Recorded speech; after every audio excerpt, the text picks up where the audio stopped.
Le budget 2014 entre en discussion à l'Assemblée nationale. Certains considèrent que vous en faites beaucoup plus pour l'entreprise que pour le pouvoir d'achat.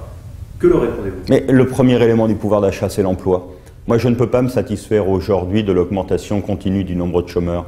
Et il y a deux priorités. La première priorité, c'est l'emploi, l'emploi et l'emploi. Et la seconde priorité, c'est d'essayer d'aider dans ce moment qui est encore difficile, les Français qui souffrent le plus. Eh bien, nous réussissons sur ce budget à faire les deux. C'est-à-dire très clairement à faire un geste, à faire un signe vers les entreprises, à leur dire quels sont nos partenaires. Et je pense singulièrement au tissu de PME de notre pays. Et de l'autre côté, à avoir des mesures sur le pouvoir d'achat, de revalorisation du revenu fiscal de référence, de réindexation du barème de l'impôt sur le revenu, qui vont permettre à ceux qui sont les plus modestes d'avoir une mesure qui est une mesure nécessaire, une mesure de justice. Il y a des niches fiscales qui vont être rabotées ou supprimées, par exemple celle concernant les frais de scolarité pour les collégiens et lycéens. Quel est votre positionnement? Dans une rentrée scolaire, dans un moment qui est vécu durement par les Français, avec un gouvernement qui affiche sa priorité à l'éducation, eh bien cette mesure n'était pas comprise. Les députés socialistes sont revenus très tôt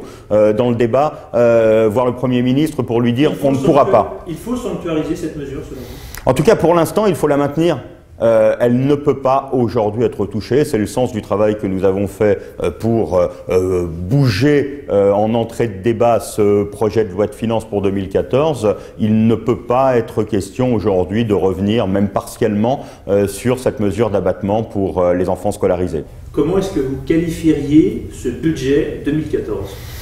Ça va être le budget qui va produire les premiers résultats. C'est un budget, on pourrait dire, pour l'emploi. C'est un budget en même temps pour la croissance, mais c'est surtout un budget qui va permettre, parce que les Français sont en fin de compte en attente de cela, de montrer qu'il y a possibilité. D'abord à ne pas être sur la spirale continue de l'élévation de la dette, à ne pas être sur le laisser-aller en matière de déficit public, et pour autant à assumer des résultats très concrets, très visibles, et notamment en matière d'emploi. Voilà, c'est le premier budget qui va permettre aux Français de voir des résultats concrets.